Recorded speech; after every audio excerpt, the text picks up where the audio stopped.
मध्य प्रदेश विधानसभा चुनाव नाम निर्देशन की प्रक्रिया के तहत गुरुवार को जिला निर्वाचन कार्यालय में विभिन्न राजनीतिक दलों के प्रत्याशियों का तांता लगा रहा। भारतीय जनता पार्टी और अखिल भारतीय कांग्रेस कमेटी के घोषित उम्मीदवारों के साथ साथ आम आदमी पार्टी और अन्य दलों के प्रत्याशियों ने गुरुवार को जिला निर्वाचन कार्यालय पहुंचकर नामांकन फॉर्म दाखिल किए।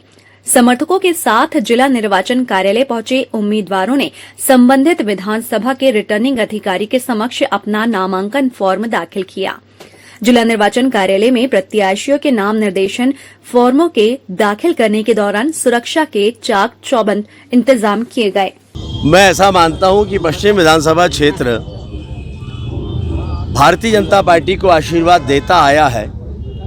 पिछले 2 विधानसभा चुनाव ऐसे हुए जिसमें विधानसभा चुनाव में हमें हार मिली, लेकिन लोकसभा चुनाव में 80,000 और 90,000 वोटों से जीत भी हासिल हुई। ये साबित करता है कि पश्चिम विधानसभा क्षेत्र में जनता भारतीय जनता पार्टी को ही आशीर्वाद देना चाहती है, देती आई है, और इसलिए जीत भारतीय जनता पार्टी की ही होगी जनता के आशीर्वाद के कारण, क्योंकि जनता भी ये चाहती है कि केंद्र में भारतीय जनता पार्टी की सरकार है, मध्य प्रदेश में भारतीय जनता पार्टी की सरकार फिर से बनने वाली है, और इसलिए विधायक भी भारतीय जनता पार्टी का बने तो विकास के कार्यों में तीव्रता आएगी।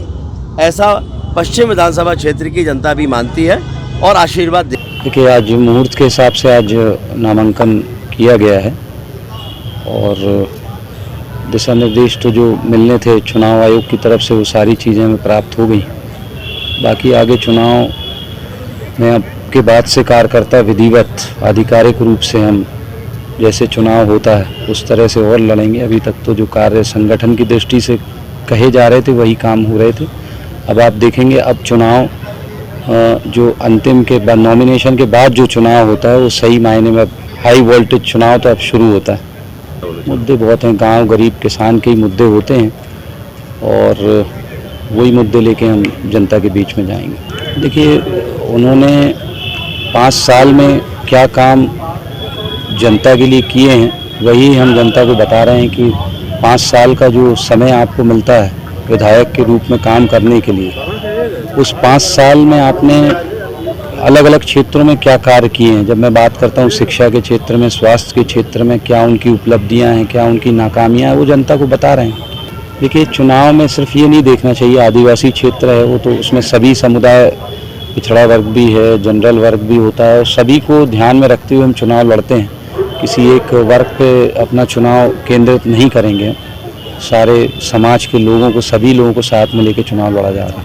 कार्यकर्ताओं यदि हर बूथ पे हमारा लड़ रहा है, जैसा कि पार्टी भारतीय जनता पार्टी कह भी रही है कि बूथ जीता तो चुनाव जीता, हम इस मंत्र पर ही काम कर रहे हैं और यदि हम बूथ जीतेंगे तो हम चुनाव भी जीतेंगे। देखिए, कौन फाइट करेगा, लोकतंत्र में हर कोई चुनाव लड़ने के लिए स्वतंत्र है और हर कोई जीतने के लिए चुनाव लड़ता है। सबके अपने समीकरण होते हैं। यदि किसी को ऐसा लग रहा होगा कि राष्ट्रीय दल के अलावा वो भी चुनाव जीत सकते हैं तो वो बेशक लड़ सकते हैं, उसमें दिक्कत नहीं।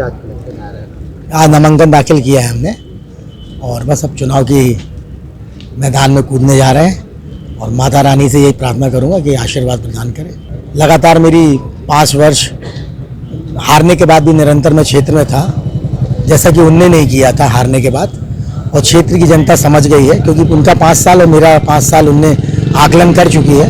मैं इतना ही कहना चाहूँगा कि हमारे क्षेत्र की जनता मेरे साथ है, हमारे कार्यकर्ता हमारे साथ हैं। सबसे पहले रोजगार के संसाधन हमारे युवाओं को देने का प्रयास करूँगा और हमारा जो क्षेत्र मटर का देश का सबसे बड़ा उत्पादन वाला क्षेत्र है, तो मटर प्रोसेसिंग प्लांट लगाने का जो माननीय हमारे कमलनाथ जी आए थे पाटन विधानसभा में, तो हमने मांग रखी थी और उनने कहा था कि सरकार बनने पर सबसे पहला काम मटर प्रोसेसिंग प्लांट का पाटन में लगा कर किया जाएगा।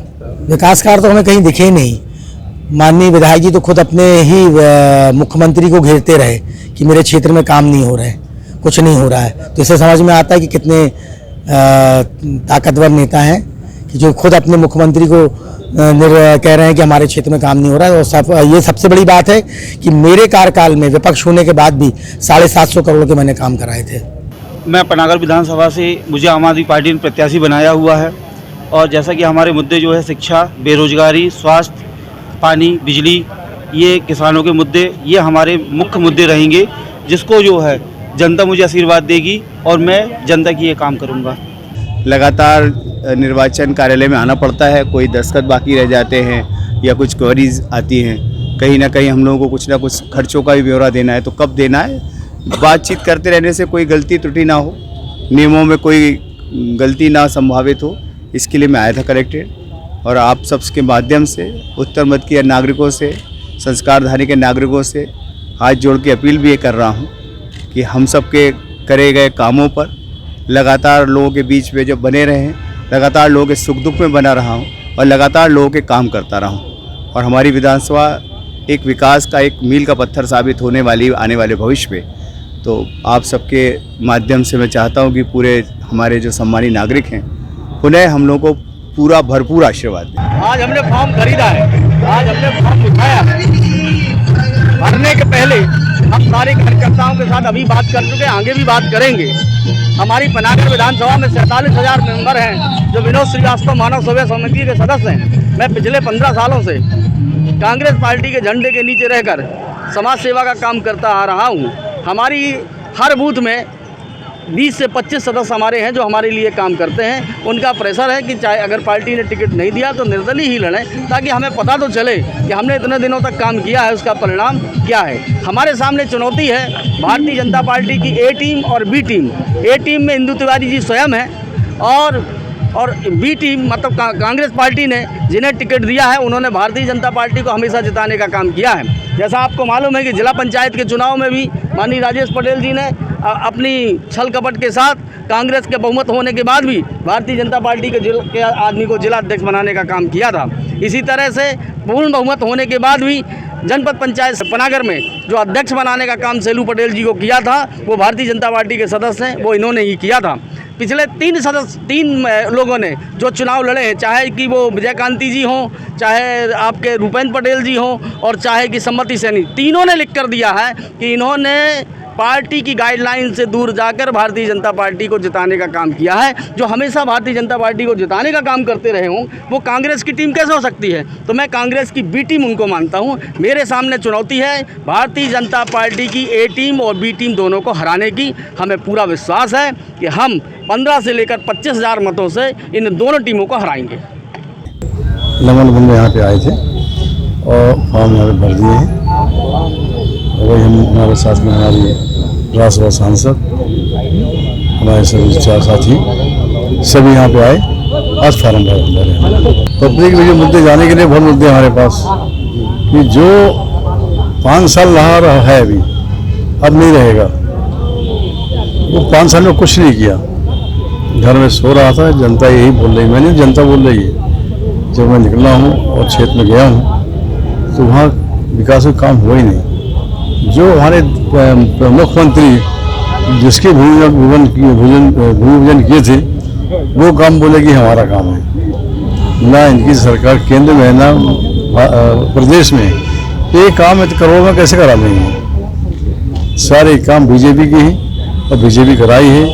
पहले भी हमने जो गंगापुर से लेके चुंगी के आगे तक 26 करोड़ का हम लोगों ने, हम प्रभात जी महापौर थे और हमारे मिश्रा जी जी उसमें प्रभारी मंत्री थे, मैं विधायक था, उससे भूमि पूजन हम लोगों ने किया था। और मुद्दे तो बहुत हैं अभी। पानी की समस्या फिलहाल में उस समय हमने कहा कि 6 पानी की टंकी बनाए थे 6, और जब से अभी तक 1 नहीं बनी। कम से कम अभी 3 टंकी पानी की और समस्या है। और वो टंकी का मुद्दा रहेगा क्योंकि पानी की समस्या, आदमी पानी पर रह नहीं सकता। सबसे पहले मैं अपनी बहनों के लिए पानी की व्यवस्था करूंगा और जो भी और कमी होगी उसको क्षेत्र में मैं पूरा करूंगा। और जनता जो है बार बार हमें सेवा का मौका दी है, मैं जनता का सेवा करूंगा और करता रहूंगा। बरगी विधानसभा 96 आगामी चुनाव को लड़ने की हमारी ये है कि जो हमने चूँकि फील्ड में अध्ययन किया है, आज हमने देखा है कि चाहे मंडी हो, चाहे विद्युत मंडल हो, चाहे थाने हो, ये सब ठेके पे चल रहे हैं। हम सुचारू रूप से इन्हें चलाने का काम करेंगे। अधिकारी कर्मचारियों को फील्ड पर पहुंचाकर वहां समस्याएं हल कराने का हम काम करेंगे, ना कि आपसों में बैठकर हल करवाने का काम करेंगे। इन मुद्दों को लेकर मैं जनता जनार्दन के बीच में जाने का काम करूंगा। अभी तक हमें चुनौतियां कांग्रेस दल से हर प्रलोभन देने का काम किए हैं, भाजपा के लोग हर प्रलोभन देने का काम कर रहे हैं, लेकिन ना हमारी भाजपा को हराने की बात है, ना हमें कांग्रेस की हराने की बात है। हमें जनता जनार्दन की लड़ाई लड़ने का काम, और हम चुनौतियों से कभी डरने वाले व्यक्ति नहीं हैं। हम सामना करेंगे। मैं आम आदमी पार्टी की तरफ से कैंट विधानसभा के लिए आज प्रत्याशी के लिए नामांकन करके आया हूँ, और मेरी ऐसी उम्मीद है कि यहाँ कैंट विधानसभा की जनता निश्चित रूप से आम आदमी पार्टी को इस बार आशीर्वाद देगी और जिताकर अपने जो पिछले 20-30 सालों के कठिनाइयाँ हैं उनका एक सलूशन के रूप में भरकर सामने आएगी, क्योंकि 20-30 सालों से वो मौका तो सबको देते आ रहे हैं दोनों पार्टियों को, लेकिन उनकी जो परेशानियाँ उनका निवारण कोई सरकारें नहीं कर रही। ये निवारण के जो वादे और जुमले जो होते हैं ना, ये चुनाव से 6 महीने पहले शुरू होते हैं और उसके दूसरे दिन से समाप्त हो जाते हैं। तो ये जनता अब धीरे धीरे समझने लगी है, क्योंकि सोशल मीडिया बहुत स्ट्रांग हो गया। सच्चाई जो है टीवी पे आजकल देखने मिलती नहीं है, सोशल मीडिया पे फिर भी काफ़ी कुछ देखने मिल जाती है। तो जनता भी समझदार हुई है, और अभी हम जब कैंपेन में जाते हैं डोर टू डोर, तो जनता का ये कहना होता है कि अब हमें बदलाव चाहिए। और बदलाव जो शब्द है ना, ये उत्पत्ति हमारी आम आदमी पार्टी की है, और जिस मतदाता ने, जिस वोटर ने, जनता ने यह शब्द अपना लिया बदलाव, हम समझ जाते हैं वो त्रस्त बहुत है। तो उनकी जो आजकल जो डिमांड है वो ये है कि बदलाव तो चाह रहे हैं, खुल के नहीं कहते। और ऐसा दिल्ली और पंजाब में भी होता है, और वहाँ पर भी हम लोग बहुत बड़े मैंडेट से जीते, और निश्चित रूप से हम उसको ये आकलन करके ये समझ पाते हैं कि जनता परेशान जब होती है ना तो बोलती नहीं है, वो साइलेंट वोट करती है, और हम लोग साइलेंट वोटिंग से ही जीतते आ रहे हैं। और मुझे पूरा विश्वास है इस बार कैंट विधानसभा में कुछ ऐसा ही होने वाला है। और जो भी मुझे सुन रहे हैं, अगर नहीं करने वाले का मन भी है तो इस बात को सोच लें, अपना मंथन कर लें। अगर वो आत्मा मंथन कर लेंगे तो मेरी राह पे चले आएंगे। आशीर्वाद मिला पूर्व विधानसभा से, और आज हम लोगों ने नामांकन किया है पूर्व विधानसभा में। जिस प्रकार से देख रहे होंगे आप, 20 साल बीजेपी का विधायक रहा, 10 साल कांग्रेस का विधायक रहा, दोनों मंत्री रहे, लेकिन पूर्व विधानसभा का विकास नहीं हुआ। आप देख रहे हो बड़े बड़े नाले जो बने हैं पूरे खुले पड़े हुए हैं, गंदगी से बजबजा गए हैं। वहाँ पे लोग 2 लोग मर भी गए हैं वंशकार समाज के, आज से 5-7 साल पहले। उसके बाद भी नालों की स्थिति की ज्यों की तो है, लोगों के घर में पानी जा रहा है। इस कारण से हमने देखा है कि आज भी मंत्री होने के बाद भी, रहने के बाद भी, 10-10 साल विधायक रहने के बाद भी पूर्व विधानसभा का कोई विकास। इस बार जनता चाह रही है कि बदलाव चाह रही है, और वहाँ पे बदलाव होकर रहेगा। जनता ने मन बना लिया है। अभी हम लोगों ने एक पिछले महीने हमारी टिकट क्लियर हुई थी, और हम लोग जनता के बीच में गए हैं, वहाँ पे जनता बिल्कुल कह रही है इस बार हम लोग बदल के रहेंगे, और पूर्व विधानसभा से अब नया प्रत्याशी बालकृष्ण चौधरी बहुजन समाज पार्टी से आएगा, ये सभी कह रहे हैं। आज नामांकन हम लोगों ने भर दिया, हमारा नामांकन कंप्लीट हो गया।